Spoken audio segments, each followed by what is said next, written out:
Delta பாசனத்திற்காக மேட்டூர் அணையிலிருந்து இன்று தண்ணீர் திறப்பு. தொடர்ச்சியாக 3வது முறையாக நீரை திறந்து விடுகிறார் முதலமைச்சர் மு.க.ஸ்டாலின்.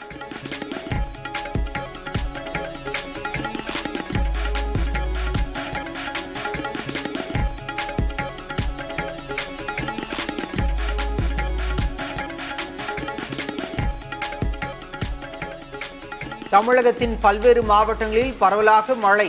திருவண்ணாமலையில் வெள்ளப்பெருக்கால் பொதுமக்கள் அவதி.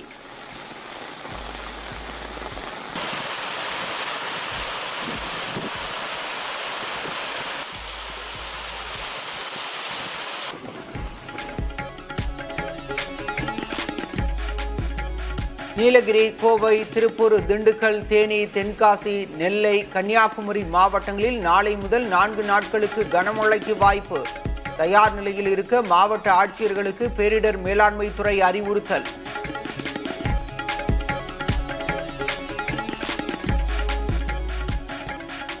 பெங்களூருவில் 1 மணி நேரத்திற்கு மேலாக வெளுத்து வாங்கிய மழை. நகரத்தின் முக்கிய பகுதிகள் வெள்ளத்தில் மூழ்கின. மக்கள் கடும் பாதிப்பு.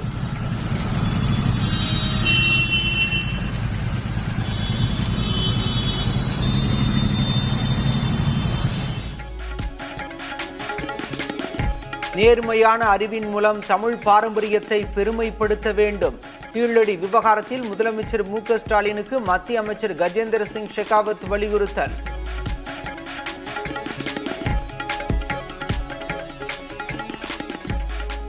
ஈரோடு பவானி பகுதியில் சாலை வலம் சென்றார் முதல்வர் ஸ்டாலின். வழி நெடுகிலும் நின்ற மக்களிடம் கோரிக்கை மனுக்களை பெற்றார்.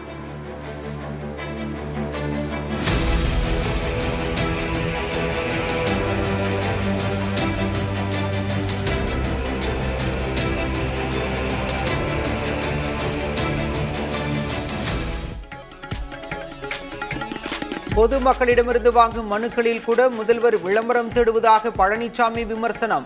ஒரு திட்டத்திற்கு பல்வேறு பெயர்களை சூட்டும் விளம்பர மாடல் அரசு என்றும் பதிவு.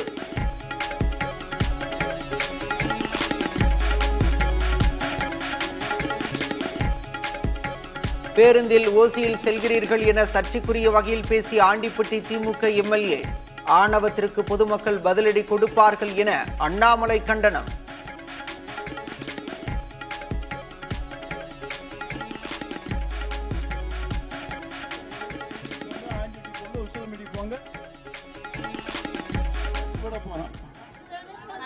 நீங்களும் விஷயத்தை ஏறி போறீங்க.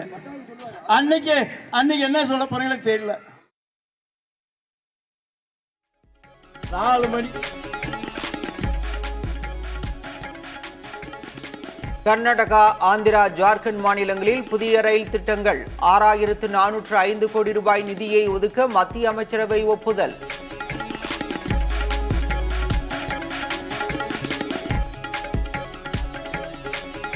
கும்பமேளா உயிரிழப்பில் உண்மை மறைக்கப்பட்டுள்ளதாக ராகுல் காந்தி குற்றச்சாட்டு.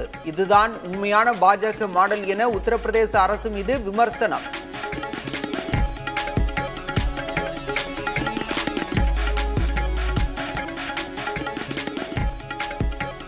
தேனிலவுக்கு சென்ற இளைஞரை மனைவியை கொலை செய்த அதிர்ச்சி சம்பவம்.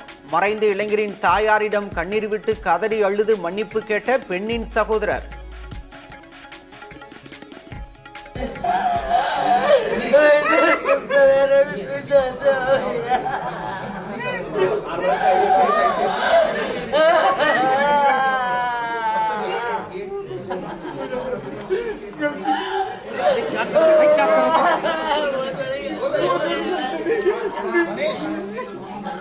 क्या है?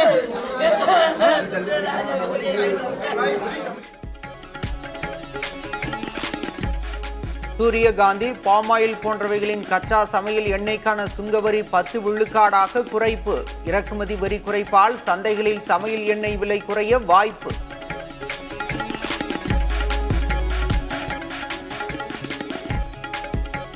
அமெரிக்காவுடனான உறவு இந்தியாவுக்கு மிகவும் முக்கியம் என வெளியுறவு அமைச்சர் ஜெய்சங்கர் பேட்டி.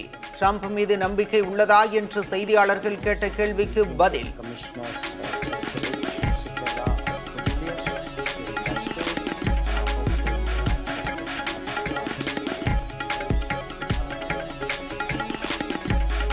சீனாவுடனான வர்த்தக ஒப்பந்தம் இறுதியாகியிருப்பதாக அமெரிக்க அதிபர் ட்ரம்ப் அறிவிப்பு. சீன பொருட்கள் மீதான இறக்குமதி வரியை 55% குறைக்க முடிவு.